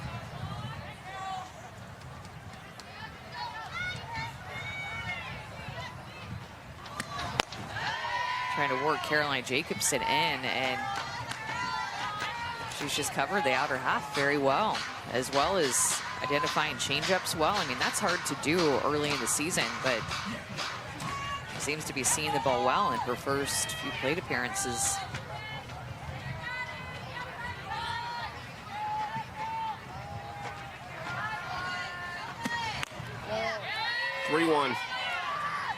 Odyssey is just throwing these side-to-side pitches and her rise ball a little bit too far off the plate, where the umpire doesn't even really have to think about calling it a strike. There's been some closer ones, but that last one, just too far inside, not able to get the hitter to sniff at it or get the call from the umpire. Big chance for Jacobsen. And this is a dangerous spot for the Bandits. Bri Ellis, fresh off her first career hit. She walked her first trip to the plate in the second inning. And she just loves hitting. She loves talking hitting. She loves working at hitting. She loves just learning hitting, talking about approach, what she's looking for. Like, she literally loves hitting. And has progressed all throughout her career. Remember, she started at Auburn for a couple of years and then was a very strong, good hitter there, but nothing like what you saw this past year as a senior working with DJ Gasso, her hitting coach at Arkansas.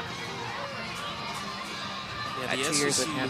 Freshman of the year in 2022. She's always had the power, to your point. The 14 home runs or more every single year, but the average and everything else that comes with it really came along at Arkansas. And just the discipline, too. Learning to trust the hitters that were behind her and take her walks instead of just trying to make things happen, knowing that pitchers are wanting to pitch around her and maybe swinging and chasing out of the zone, getting herself out. She stopped doing that as much her senior year. Settled down in the box.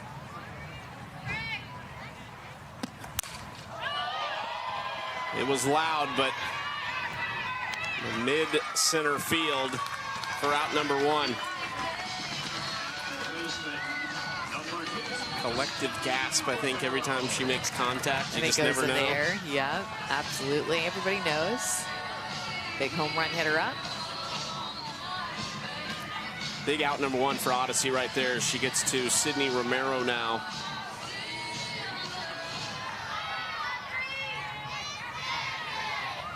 Fifth year for Romero. From Murrieta, California, college ball. Played at Oklahoma 2 times. She was a national champion as a player, 2 more as a GA on Patty Gasso's staff, and now with former Oklahoma assistant Missy Lombardi at Oregon, who they took to the Women's College World Series this year. Her closet didn't have to have much of an upgrade from Green. Colors. It already fits with Green, the Oregon some colors. Yellow, some white in there. Perfect. Worked out well.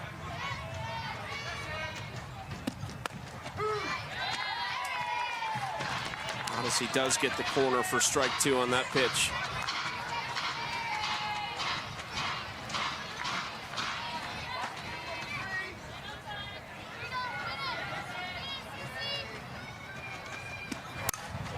Fights it off into right field. McMillan has it for the second out.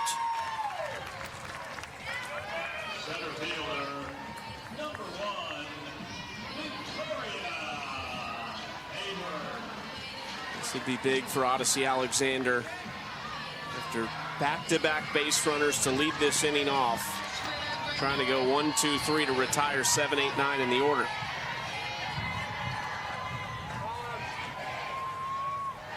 Vic Hayward 0 for 6 at the plate in the first 2 games of this season.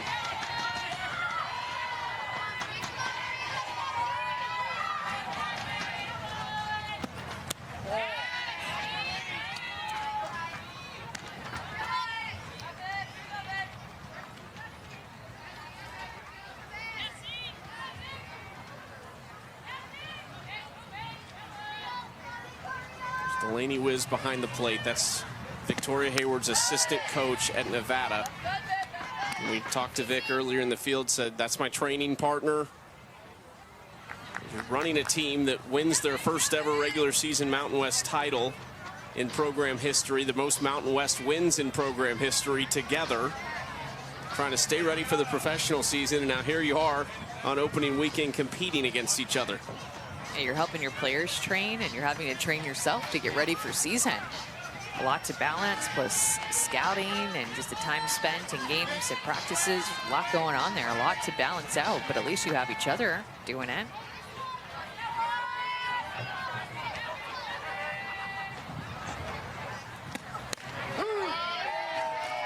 Outside corner for strike 1.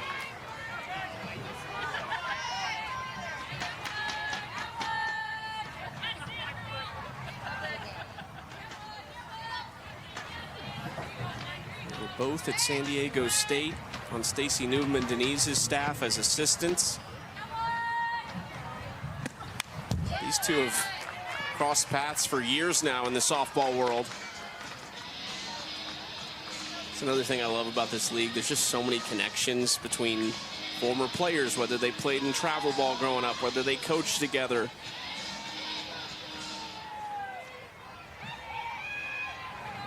Flippen at second.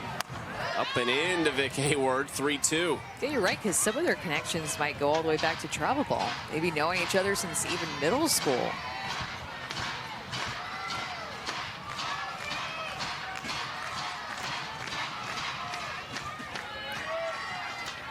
Three-two count, 2 outs, 2 on. Got Hayward looking.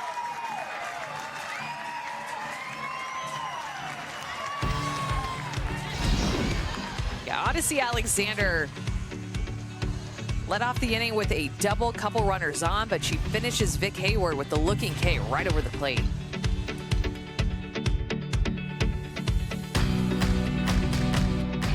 Coffel also made its debut on MLB Network last night. Rachel Garcia, how about 8 innings in the extra inning win for the Volts? In the first game of her season, she went the complete distance through about 130 pitches. She just looked fantastic. 8 strikeouts.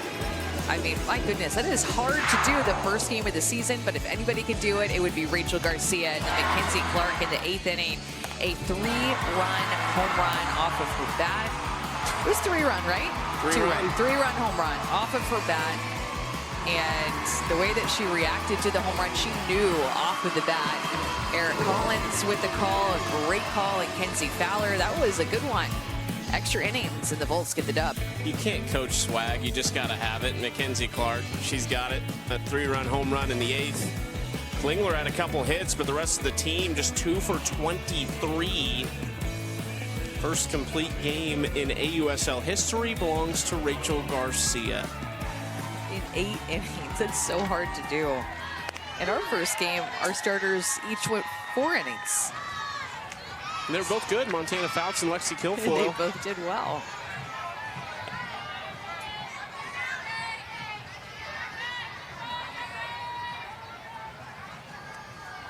Bottom of the 5th, Zerkle trying to lay down a bunt. Top of the order for the Bandits, due up for the 3rd time. This is their first look at the rookie Raylan Chaffin.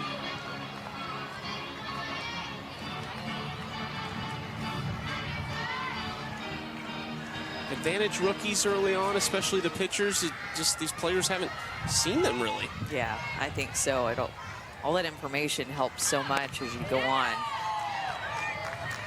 Being able to have looks and ABs and experience off of them, definite upper hand to the rookies who also just came off of pitching, a 55-game season. They didn't pitch in every game, but practicing every week. Hard hit ground ball, smothered by Aguilar. 1 out. The inaugural season of the AUSL featuring the Blaze, Talons, Volts, Bandits, and they're playing across the nation this summer. 10 different cities. You don't want to miss the action. Visit AUSL.com to buy your tickets today. AUSL, this is legendary. It is standing room only, just all around, 360 degrees around the stadium. You can see down the right field line as well. I mean, these fans are packing it out this opening weekend.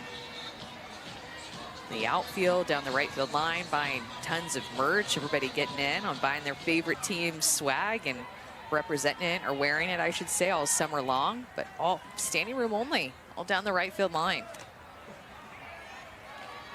Yeah, not a ticket to be had today, but the future games, go get your tickets quickly. Even in the outfield, the bleachers that are packed out in right field too.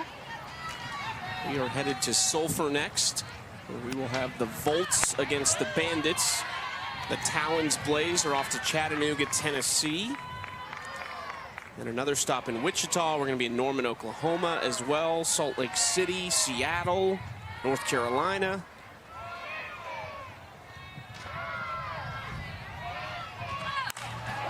This is ripped right at Hayward. Stuck with it off the bat of Skylar Wallace.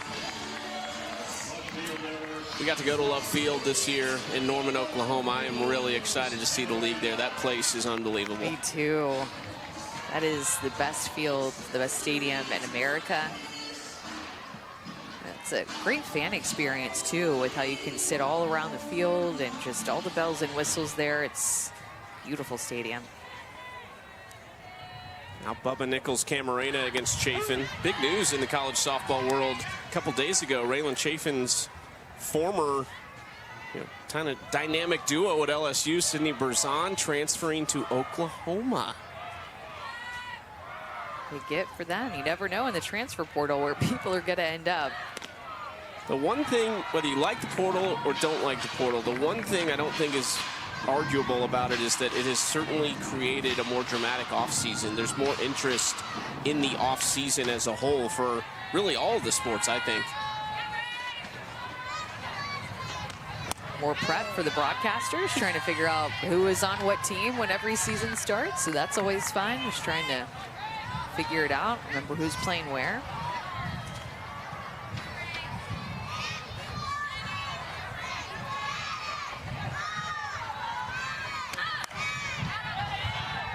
Bubba fouls that off into the stands for strike 2. We'll see if anyone can ever match the hype of Nigeri Kennedy in the transfer portal, because I remember we were here actually kind of tracking that as that situation was developing. Off the glove of Romero. How about this? 5-6-3! It's having your teammates back over on the left side. They're going to play a lot of games next to each other with Sydney Romero and Hannah Flippen over on the left side. It bounces off of Romero to a perfect spot to Hannah Flippen, who bounces it over on purpose to Tori Vidales because she knows that hop will get her there faster.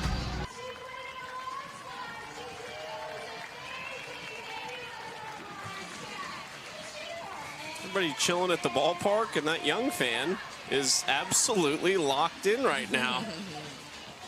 4-3 Talons Bandits here in Rosemont. 2 innings to play. That's so cute. Aww.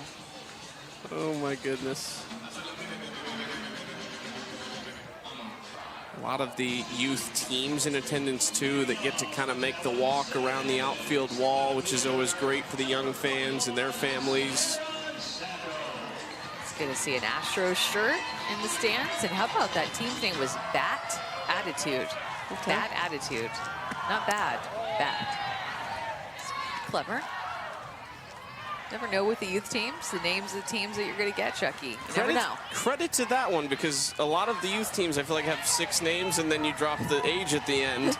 So that was, I like that.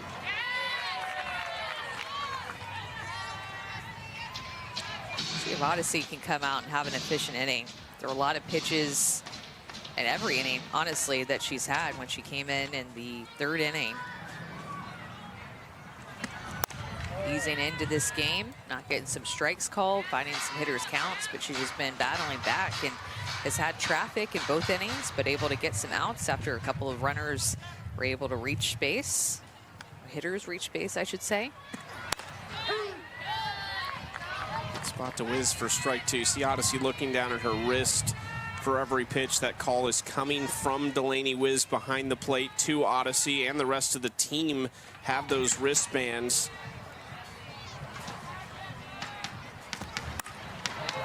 Off the end of the bat out to Zerkle. 1 out. Well, the perfect destination for the AUSL merch Amanda was talking about is shop.auprosports.com, the official merchandise shop of Athletes Unlimited. Check it out today. New styles arriving weekly. You don't want to miss out. Look at all those team colors in there. Love to see it. I like that tan and black AUSL hat too, just to rep the league. I'm partial to the Blaze colors because it has pink in it. So it's my kind of jam, my kind of brand with the pink. Are you saying that's your team? I'm not saying it's my team. I'm saying I do like the pink and the orange coming together. It looks great.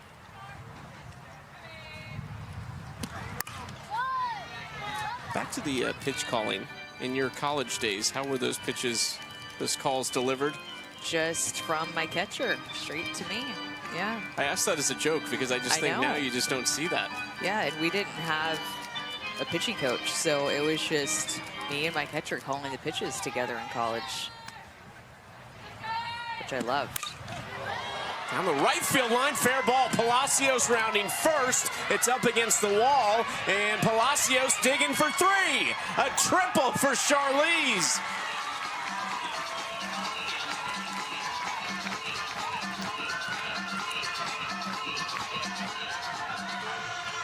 Another opposite field hit here, using every single inch of the right field line. That pitch is about a ball off the plate. Palacios just goes with it. She sees it get past Jacobsen out there in right field, picks up Howard Dobson, and she's like, all right, I'm thinking of stopping at second, but you really want me to come 3? Okay, triple for Palacios. We've seen a couple of triples already this week and a ton of extra base hits in this game.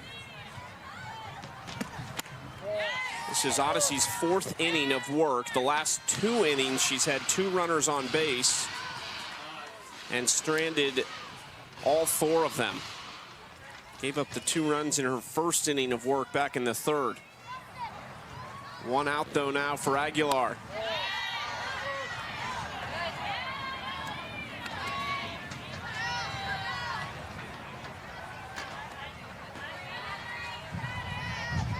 In 2 days of this season, we've seen Delaney Wiz at third base, first base, and behind the plate.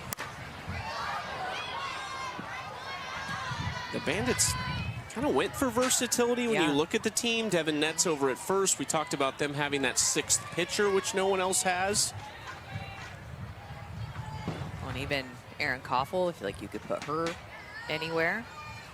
Sydney McKinney, too. All three infielders, you probably feel comfortable interchanging them. I don't know if you're going to move Skylar Wallace off shortstop, but right. A lot of different options, and you love that because then you can play off of matchups based off of who's pitching, what offensive player that you want to put in there based off of the offense and the speed that they have. Maybe you mix up your defense. Gives you options. You love options.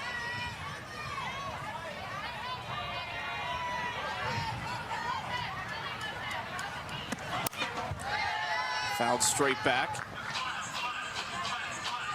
They kind of have 7 arms because Bubba Nichols was the Gatorade National Player of the Year in high school as a pitcher and then never threw at UCLA. Yeah, she could get in there if you needed her to. I'm convinced. She could probably be like a Mia Scott and play every position on the field in one game like she did at Texas earlier this year. In Texas was playing Kentucky. Mia Scott played every single position, all 9. In one game. I feel like Bubba could do that too.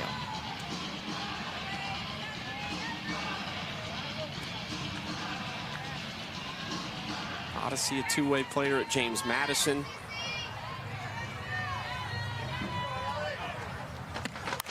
Another foul ball from Aguilar. When I say Odyssey Alexander, first thing that comes to mind. Her diving play at the World Series on a squeeze play against Oklahoma State. And then just seeing her pitch against Oklahoma right out of the gate. I think it was the first game that she just pitched against OU and was just going at them, getting swings and misses, and took the world by storm that World Series. Iconic diving play from Odyssey Alexander. They beat Oklahoma and Oklahoma State to open that Women's College World Series and then lost back-to-back to the Sooners.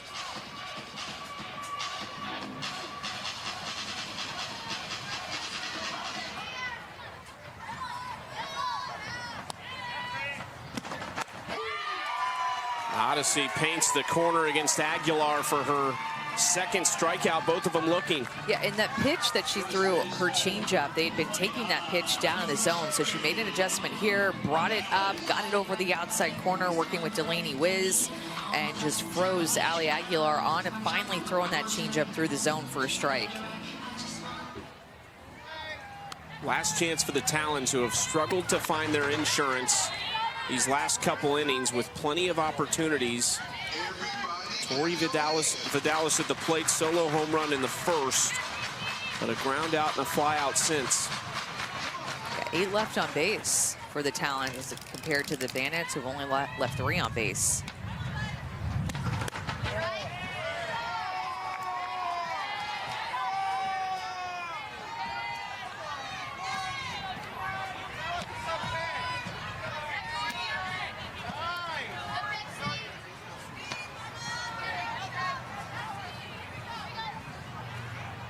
One count.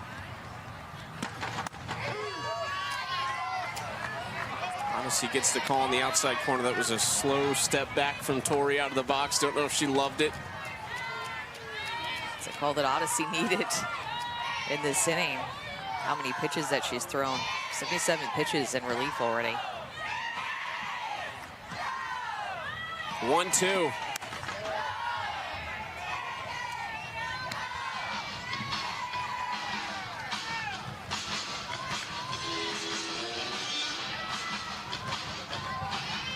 Two-time All-American at Texas A&M, joined by another Aggie in the league this year, Emily Kennedy, a rookie for the Bandits. Ground ball left side, McKinney to first, and Odyssey has stranded 5 runners in the last 3 innings.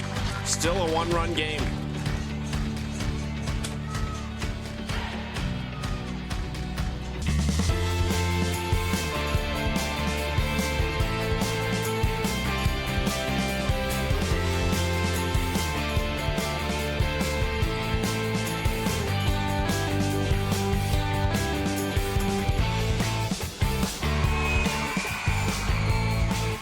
shortage of action in the first 2 days of the AUSL season. Here's how we got here. Back-to-back home runs from the Talons set the tone in the first inning from Aguilar and Vidales, but they have struggled since then with runners on. And really great with 2 outs, 6 for 12 at the plate, but the Bandits, no runs allowed since the 3rd inning. It's just the offense for the Bandits that they have not been able to crack the code in these last couple frames. 11 extra base hits in this game. We only had 4 in game 1 yesterday.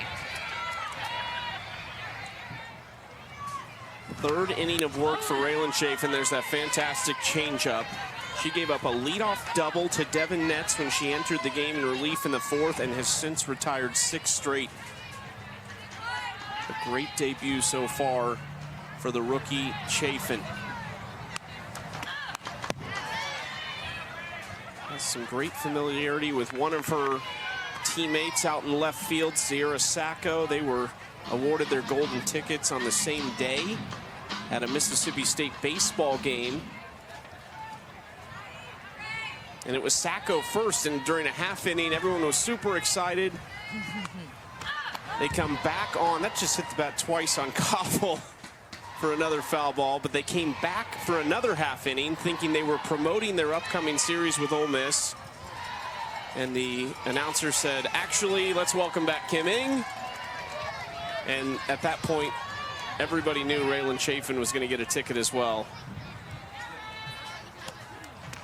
Those were some of the coolest moments, though, and Chaffin with her 2nd strikeout of the day. Yeah, and Raylan Chaffin was super supportive and I think vocal, too, about saying Sacco deserves a spot in the AUSL. Like, she should be drafted. And then she was, like, her biggest hype woman. And then Sacco gets the first golden ticket, as you mentioned, and then Raylan Chaffin gets one of her own. And Chaffin was the last selection of the college draft, but I have to think, like, when that got to the final round and she hadn't been picked, she's probably hoping I'm the last pick because she knew Sacco was a Talon.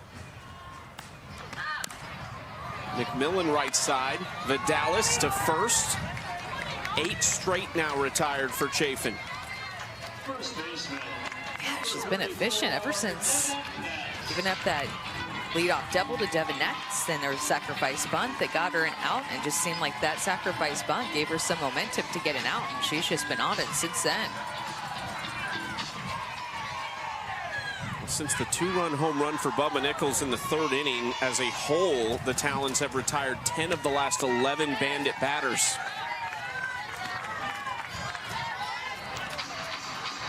Devin Netz has the lone hit off Chaffin.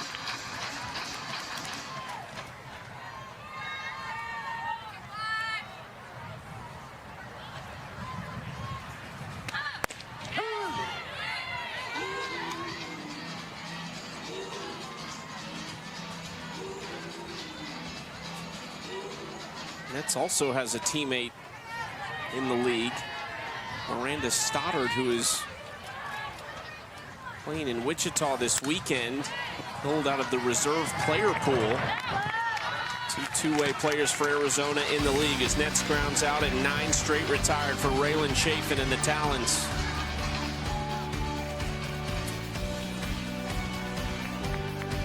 The Athletes Unlimited Softball League is fueled by Gatorade.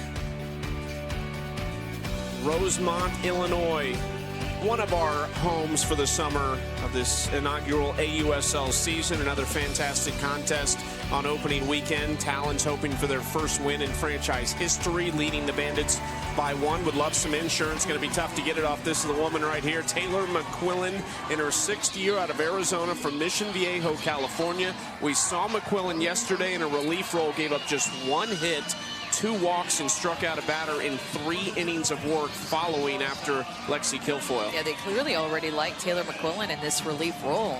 3rd pitcher of the day that we've seen for the Bandits as Devin Netz got the start. Odyssey Alexander came in, and now McQuillan from the left-hand side trying to keep this score where it's at and give her team a chance to get back in it in the bottom of the 7th inning or walk it off. Flippen, Jacobsen, Ellis due up against McQuillan. Flip into right field. McMillan back to make the catch.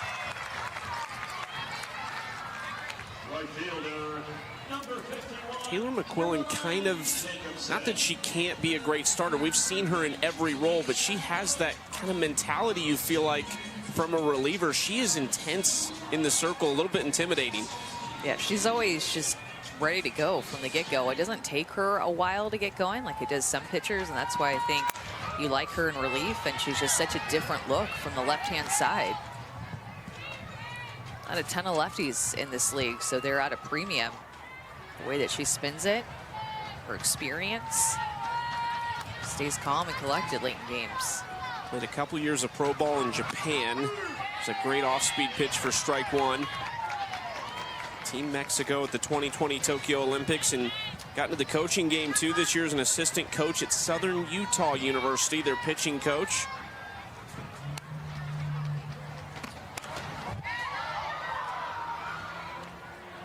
I would think having someone like Taylor McQuillan on your pitching staff as your pitching coach would actually be just as good for your hitters. If you're like, hey, let's go live game against Taylor McQuillan and see if you can handle that. Yeah, she's a lot to handle with the way that she changes speeds and her great spin.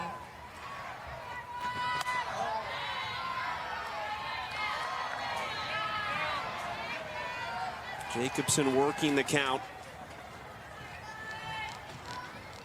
3 hits for Jacobsen on the young season and a walk.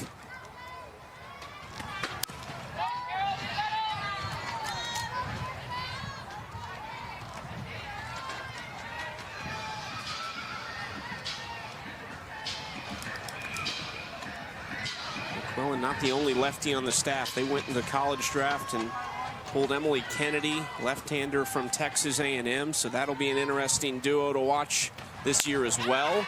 Did Jacobsen go? She did. 2 outs.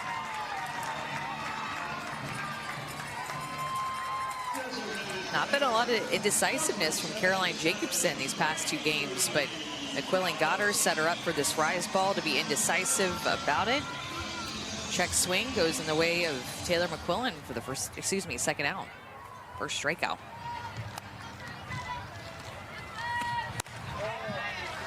Outside ball 1 to Bri Ellis.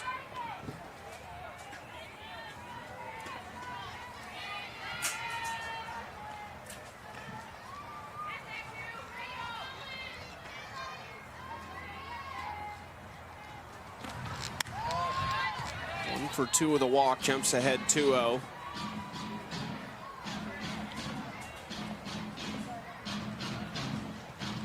Feels like the Talons have been playing with fire just a little bit, not able to extend the lead the last few innings with runners in position to do so.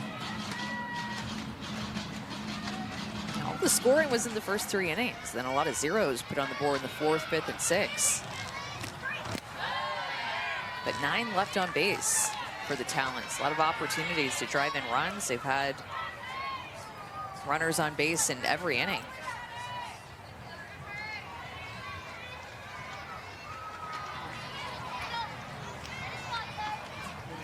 .30.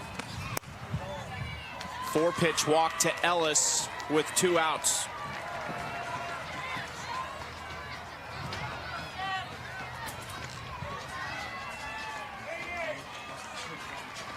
Former Olympic teammates about to face off between Romero and McQuillan as Ellis is ran for. That's Jadalyn Alchin taking her place at first base. She can really move.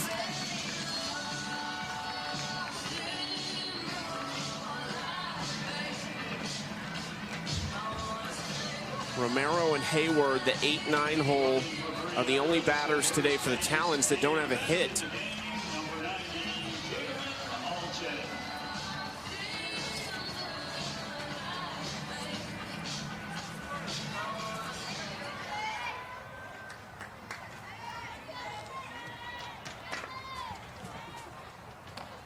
Romero gets a hold of it. That's off the wall, and around comes Alchin. Is this the insurance? It is. Sydney Romero with an RBI double. And now a 2-run lead for the Talons late. mean, the Talons with 2 outs is just something else. And Sydney Romero finally barrels up something. She's just been jammed up, and then early on the outside corner, just not on time, but she's absolutely on time early in the count. All-chin pitch runs for Ellis and easily able to score. A hit had to have felt good for Sid Romero off the bat, and then just also mentally able to time up something and swing free early in the count.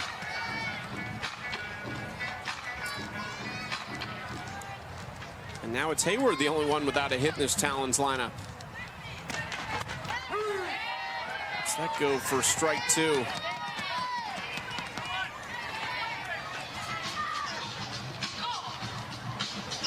They have just been fantastic with 2 outs. All 5 runs scored with 2 outs in the inning.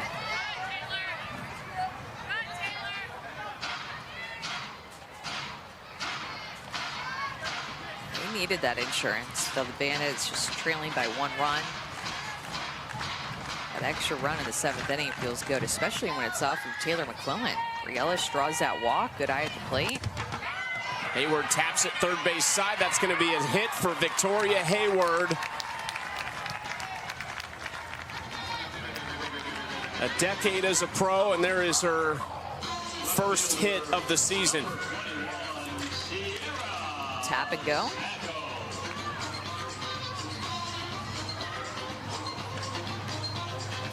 She had a couple strike calls in the beginning of that bat. She felt like we're outside. That seemed to me like the same spot, and just found a way to do something with it.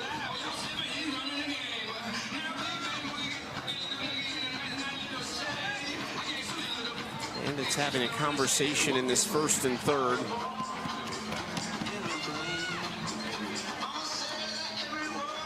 Victoria Hayward putting the oven mitt on over at first base, and Sierra Sacco at the plate. She's already done it once. Yeah, she has. Her first hit bat went with a pitch right over the heart of the plate and didn't miss. First career home run, first AUSL home run, so she has the ability to hit the long ball. 2 runners on, and ball's been flying out of the ballpark today. Home run power at the plate and speed.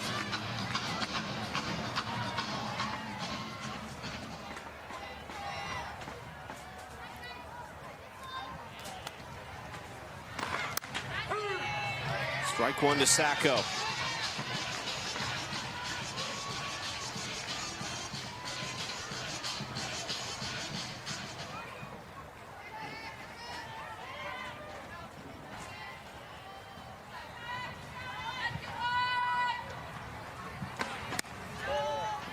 Inside for ball 2. Not sure if you can tell on your screen, but there is a storm moving in to the Chicago area. It's happened pretty quickly too. This started out as a really nice day. The wind has been blowing though like crazy, and you could feel over the last 10 to 15 minutes the temperatures start to drop a little bit.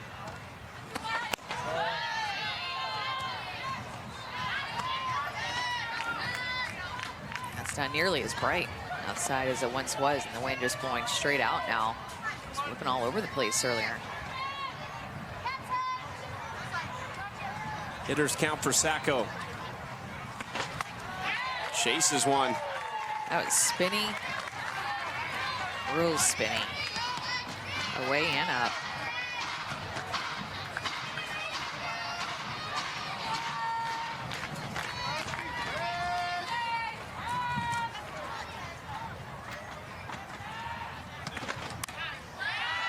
Sacco had to wait on that pitch from McQuillan.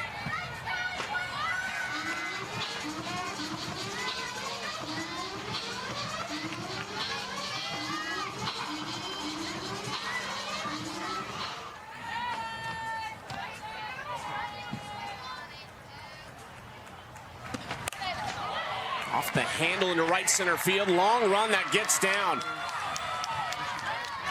Sacco coming through with another run of insurance for the Talons. Moved her up to the leadoff spot, and she's reached 3 of her 5 plate appearances. You're right, she does get jammed. She's right on top of the plate, so can't quite get for full barrel there, but it drops, and Morgan Zerkle read that ball well. Just knew she wasn't going to have a chance in the air.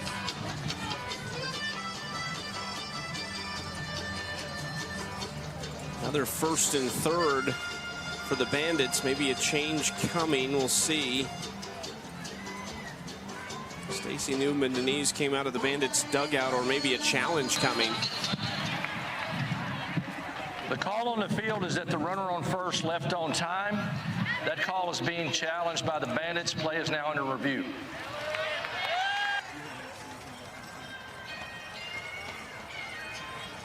Challenging if Victoria Hayward left the base early over at first.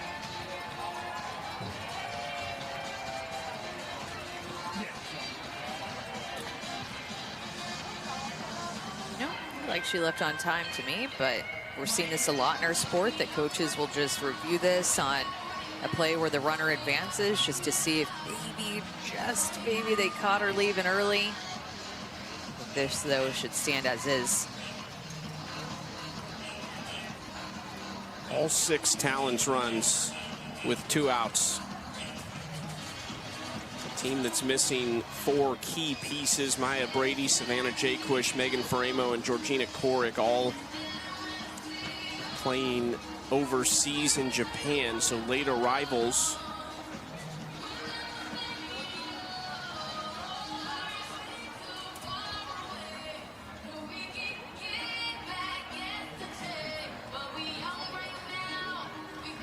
John Schaefer, Jim Cooper, Scott Mayer are umpires for the opening weekend, and Jim Cooper going to give us the call.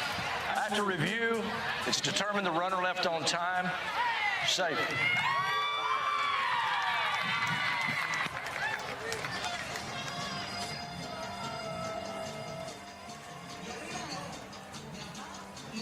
Palacios' walk-up song gets me in the mood for some Mexican food, I'm not going to lie. Some fajitas. Well, it's worked for her today. 2 for 4 at the plate, a single and a triple. And doing that after striking out twice in her first 2 ABs on off-speed pitches.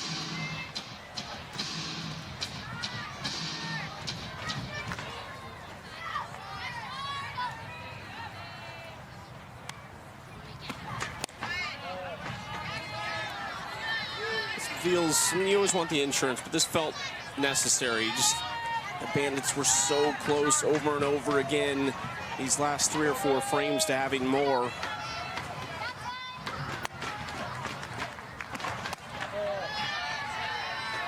And especially with a rookie in the circle, likely to come out and try to get the win, or try to close out the win, I should say, in the 7th inning. Likely going to see Raylan Chaffin come back out, but we'll see. Never know, might be a pitching change in the 7th. Palacios to right, foul territory, and caught on the run by McMillan to finish the 7th. Last chance for the Bandits. They'll need at least 3.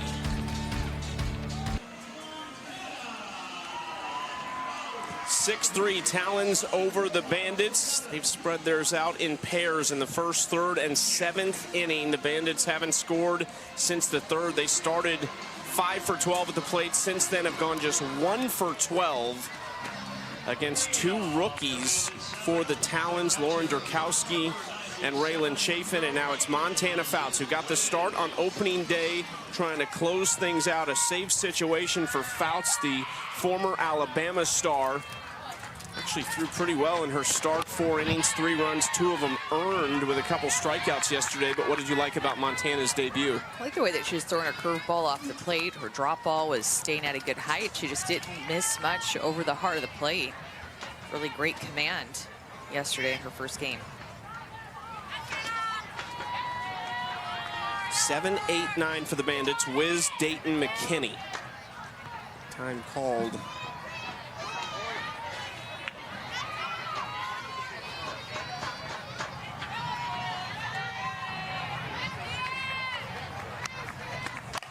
Wiz left side. Romero, 1 out.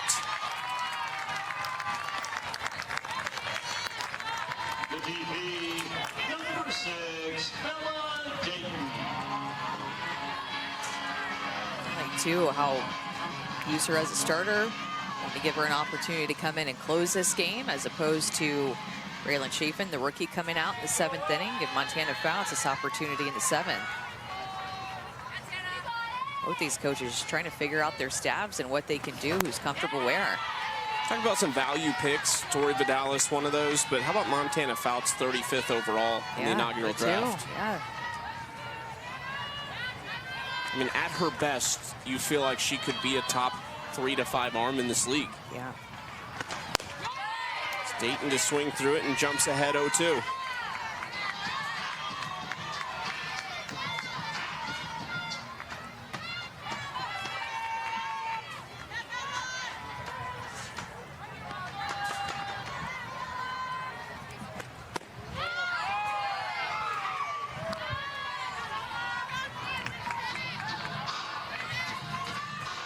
Dayton went to Oklahoma City 3 times as a member of the Texas Longhorns after she started her career at Arizona.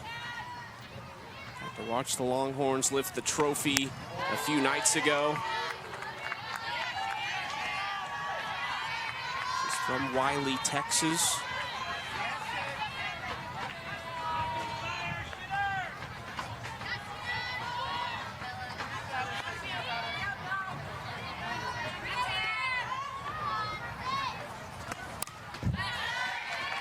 Staying alive against Fouts. Fouts pitching with good velocity too, 71 miles an hour on that last pitch.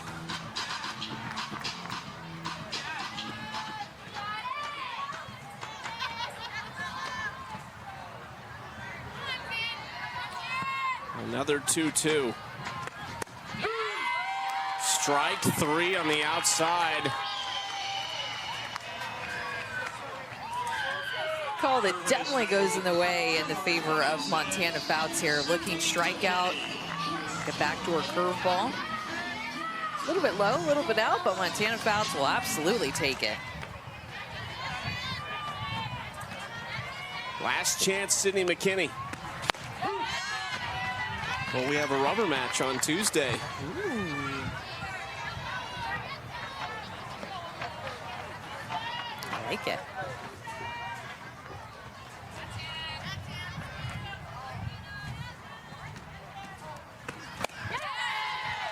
Fouts working way ahead to all of these hitters. 0-2 count.